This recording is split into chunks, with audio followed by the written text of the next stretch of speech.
England built most of its rural farmhouses between 1485 and 1603, the Tudor era, and a significant number are still standing, still occupied, still farming the same land. These aren't museums, they're working properties where people wake up inside timber frames that were already old when Shakespeare was alive, pay council tax, argue about damp, and fight listed building restrictions to install a new boiler.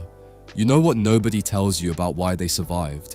The romantic version says careful preservation, cultural heritage, families lovingly maintaining ancestral homes across generations. That version is mostly false. These buildings survived because nobody could afford to tear them down. Lavenham became the most intact Tudor townscape in England precisely because its economy collapsed in the 1500s and it became too poor to modernize. Pembridge's timber farmhouses exist because Henry VIII destroyed the monasteries and flooded the market with church land. They were built by the beneficiaries of state-sponsored vandalism. Island's farmhouses remain because the village has fewer people now than in 1600, and depopulation eliminated development pressure. Preservation through poverty, survival through irrelevance. Buildings that lasted not because they were loved, but because each generation found them useful enough to maintain and too expensive to replace. The question that gets uncomfortable the longer you sit with it: when does a house stop being old and start being proof that some things were simply built to last forever? 1. Lavenham, Suffolk. Population roughly 1,700, located 30 miles southeast of Cambridge.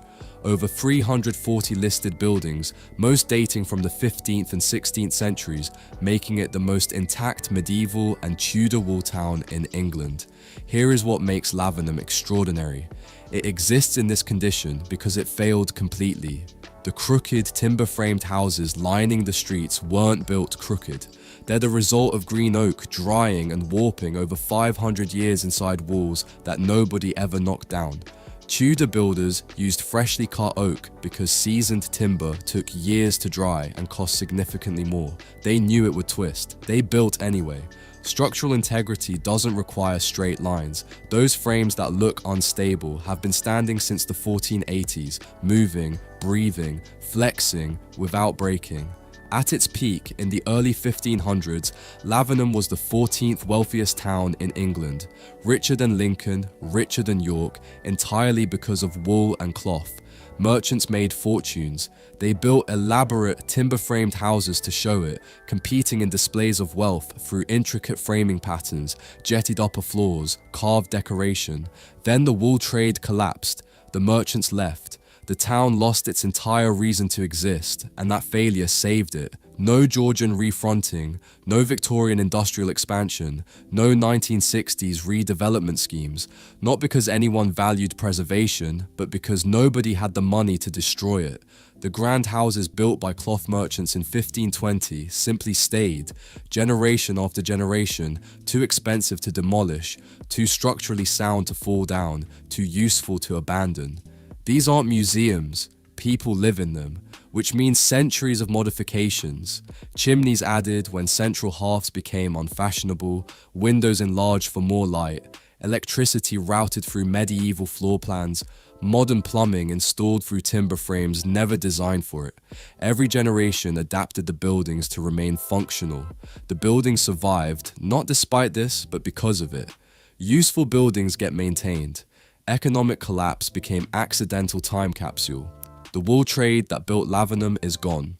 The buildings it paid for remain. 2. Pembridge, Herefordshire, population around 1,000, a black and white village on the Welsh border where Tudor, timber-framed farmhouses line every street, multiple still in private residential and farming use.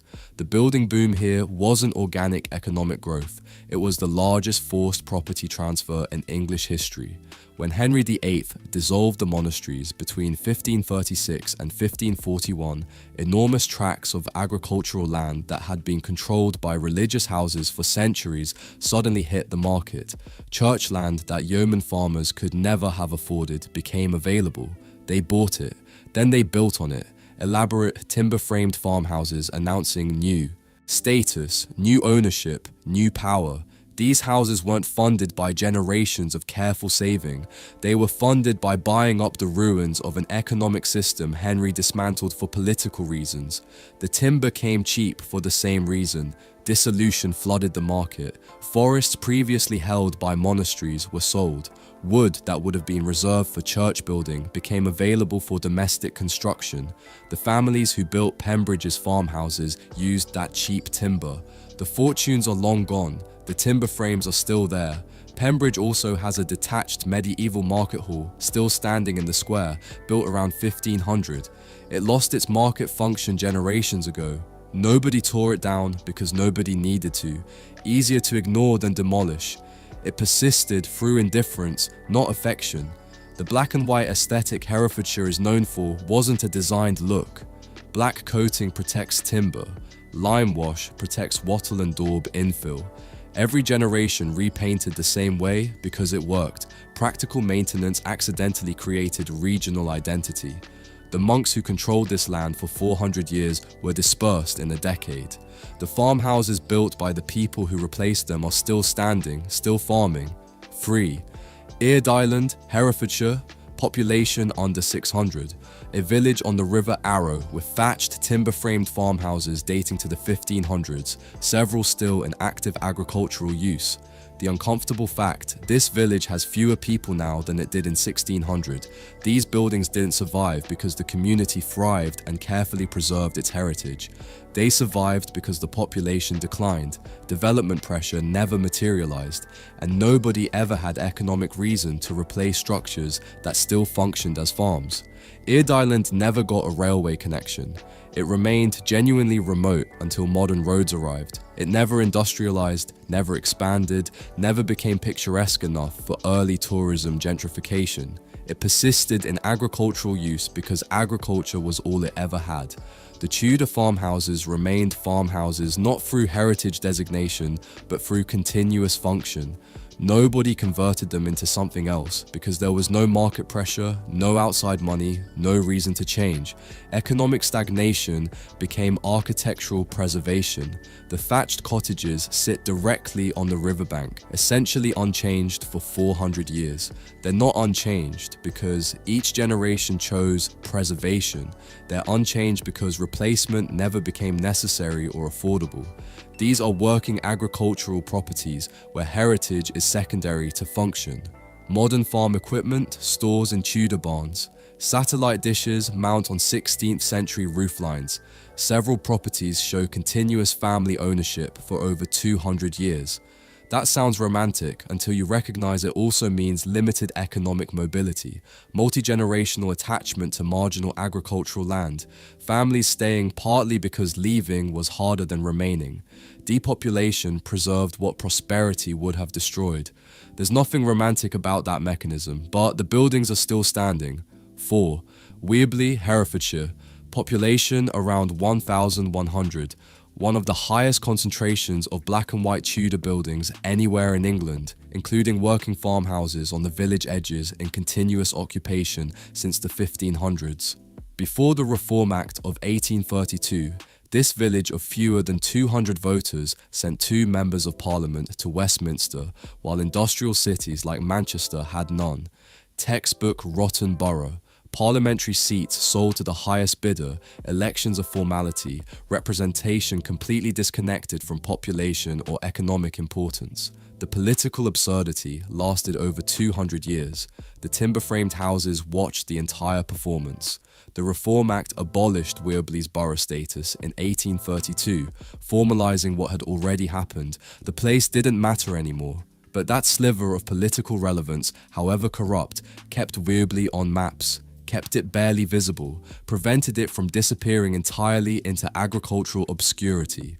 It declined early enough, late 1500s, early 1600s, that nobody rebuilt in Georgian or Victorian styles. It stayed poor enough that modernization never arrived. It remained just relevant enough to avoid complete abandonment. Perfect alignment of prosperity at exactly the right time, followed by stagnation at exactly the right pace.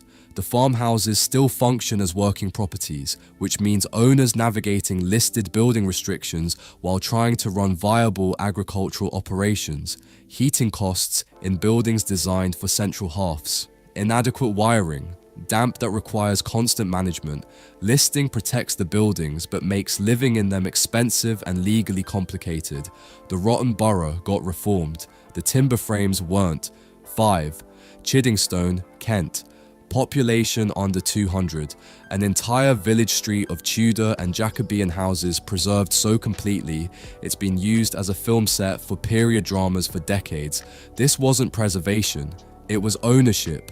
The Streatfeild family purchased almost the entire village in the 17th century and held it for roughly 300 years without significant development.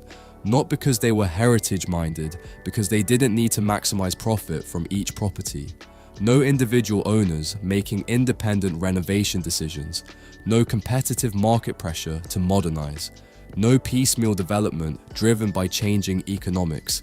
Single ownership froze the village through centuries when everywhere else was rebuilding. That's deeply uncomfortable for heritage narratives emphasizing democratic access and community preservation. Chiddingstone survived as architectural time capsule specifically because of feudal-style land consolidation. One family controlling an entire settlement, making decisions across generations without market interference. The result looks too perfect to be real. Film crews use it precisely because it appears artificially preserved, but it wasn't preserved. It was simply held, largely unchanged, because changing it required no economic advantage to the family that owned it. Working farmsteads still operate at the village edges from Tudor-era buildings. Some residents have been there for generations, but tourism revenue now outweighs agricultural income. The building survived 400 years of farming. Whether they survive being too picturesque is the current question. The Streatfields eventually sold. The village they held for 3 centuries remains almost exactly as they left it, not because it was loved by many, but because it was controlled by few. 6. Bignor, West Sussex, population around 400. A Wealden village in the South Downs where the Yeoman's House, a classic 3-bay Wealden Hall house, still stands in working agricultural use alongside other late medieval farmsteads. These weren't built by aristocrats, they were built by yeoman farmers, prosperous but not wealthy, the Tudor equivalent of successful middle class. People who worked their own land, employed a few labourers, made comfortable livings without extravagance. They built houses that have lasted 500 years. The Wealden Hall House is a specific architectural type unique to Kent and Sussex. Central open hall with flanking 2-story bays, wide overhanging upper floor, recessed hall creating distinctive roofline. Not designed by architects, but evolved through generations of practical building, shaped by local timber abundance, lack of stone, need for efficient heating, social expectations about how space should be divided and used. Vernacular architecture in the true sense, buildings emerging from regional materials and regional needs, not imposed design. These farmers built well not because they were trying to create dynasties or leave legacies. They built well because that's simply how you built. The gap between ordinary construction and exceptional construction was narrower than modern building culture assumes. Durability wasn't luxury, it was standard. Bignor is also known for its Roman villa, with extraordinary mosaics, carefully preserved, visited, interpreted. The juxtaposition matters. The Roman villa is heritage, managed as museum. The Tudor farmhouses are just old, still working farms, still lived in, not visited. Both are ancient. One required institutional rescue, the other survived by remaining useful to people with ordinary resources, generation after generation, without special intervention. The yeoman farmers who built these houses are 5 centuries gone. The buildings they constructed as simple working farmhouses remain, proof that ordinary people building well created something closer to permanence than anyone intended. 7. Leominster, Herefordshire, population around 11,000, the market town at the heart of the Herefordshire Black and White Village Trail, with Tudor farmhouses in the surrounding parishes that have been in the same family for multiple generations. Henry VIII dissolved Leominster Priory in 1539. The institution that had controlled the local economy for centuries vanished in administrative strokes. Its timber holdings hit the market, its lands were sold, its stored materials became available to anyone who could pay. The families who bought those resources built farmhouses with them in the 1540s through 1560s. The building boom is directly traceable to dissolution, not despite it, because of it. These farmhouses are monuments to England's greatest act of state-sponsored vandalism, built by the beneficiaries using the materials on the land released when Henry dismantled the monastic system for political convenience and financial gain. The priory church survives partially, now serving as parish church, fragments of what existed. The economic institution is gone. The farmhouses funded by its destruction remain, still working farms, still privately occupied, still standing 480 years later. Several show continuous family occupation from the 1500s or 1600s forward. Generational holding across centuries, not aristocratic dynasty, but farming families who simply stayed, passing land, parent to child through the Reformation, Civil War, industrialization, mechanization, 2 world wars, agricultural collapse, and revival. That continuity sounds romantic until you recognize it also reflects limited mobility, multi-generational attachment to holdings that were never wealthy enough to leave but never failing enough to abandon. The priory that funded half this town's construction was destroyed. The buildings it paid for survived. 8. Wilmcote, Warwickshire. Population around 500. Home to Mary Arden's farm, the Tudor farmhouse where Shakespeare's mother grew up, which remained a working farm for centuries precisely because it kept being used rather than preserved. Palmer's farmhouse sits on the same lane. Unlike the Arden house, it remains largely unchanged and privately occupied. Not a museum, not a heritage site, just a house, 2 Tudor buildings, one famous, one invisible. The invisible one is arguably more intact. Mary Arden's farm gets Shakespeare Birthplace Trust funding, conservation grants, visitor revenue, careful restoration informed by building archaeology and documentary research. Every intervention documented, every material choice debated, every structural decision made with preservation standards and public access requirements in mind. Palmer's farmhouse gets none of that. 500 years of ad hoc repairs by people trying to keep weather out and structure sound. Generations of modifications made without architects, without heritage consultants, without funding, just continuous occupation requiring continuous maintenance. Which building is more authentic? The one preserved to tell a story about Shakespeare's mother, or the one that simply continued being lived in by people who never became famous? The famous property had more interventions, more restorations, more interpretive layering. The invisible property had more neglect, more improvisation, more unbroken use. Both are real Tudor farmhouses. One became heritage, the other stayed home. The actual remarkable fact isn't the buildings, it's that the same fields are still farmed. Agricultural continuity across 5 centuries in industrialized England is rare. Enclosure, mechanization, shifts from arable to pastoral, all reshaped agriculture repeatedly. That Wilmcote remained small-scale enough for Tudor buildings to still function agriculturally is the real anomaly. Shakespeare's family farmed land people are still farming today. The manor got famous, the farmhouses got forgotten. Both are still standing. 9. Abbotsbury, Dorset, population around 450. A village that grew around a Benedictine abbey dissolved by Henry VIII in 1539, with multiple Tudor-era farmhouses built from abbey stone immediately after, still in residential use. When Henry dissolved Abbotsbury Abbey, local families bought the stone and built houses with it.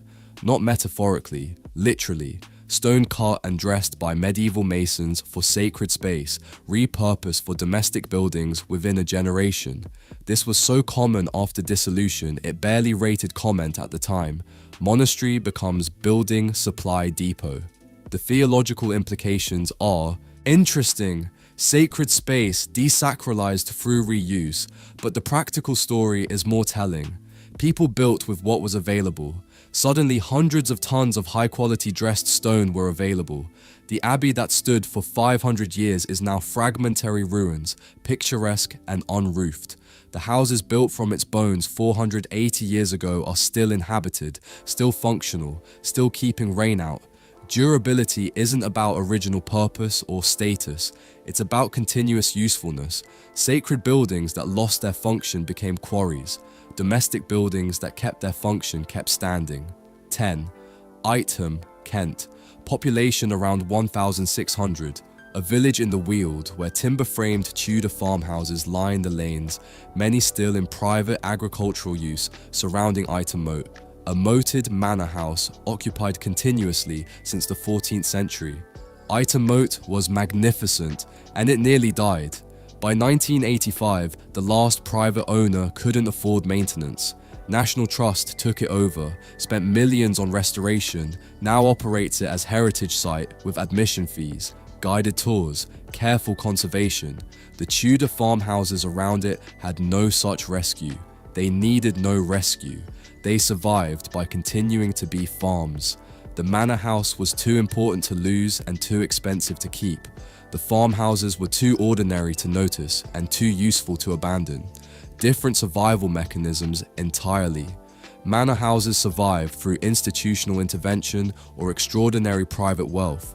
Farmhouses survived by remaining functional to people with ordinary resources. The manor got famous, the farmhouses got forgotten, both still standing. These buildings lasted 500 years not through special care but through being built well and staying useful. Continuous modification, not preservation, kept them alive. Every generation added chimneys, enlarged windows, installed plumbing, routed electricity through timber frames never designed for it. The buildings survived precisely because they kept changing. Useful things get maintained, museums require funding. The survival mechanism was almost never intentional preservation. It was economic irrelevance at the right moments, single ownership preventing piecemeal redevelopment, depopulation, eliminating development pressure, buildings too expensive to demolish and too structurally sound to fall down. The uncomfortable truth running through all 10.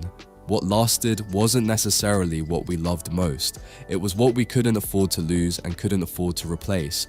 Tudor farmers with hand tools built houses that have stood half a millennium. We build homes designed to last 50 years. The question isn't why theirs survived so long. It's why we stopped building things meant to outlive us.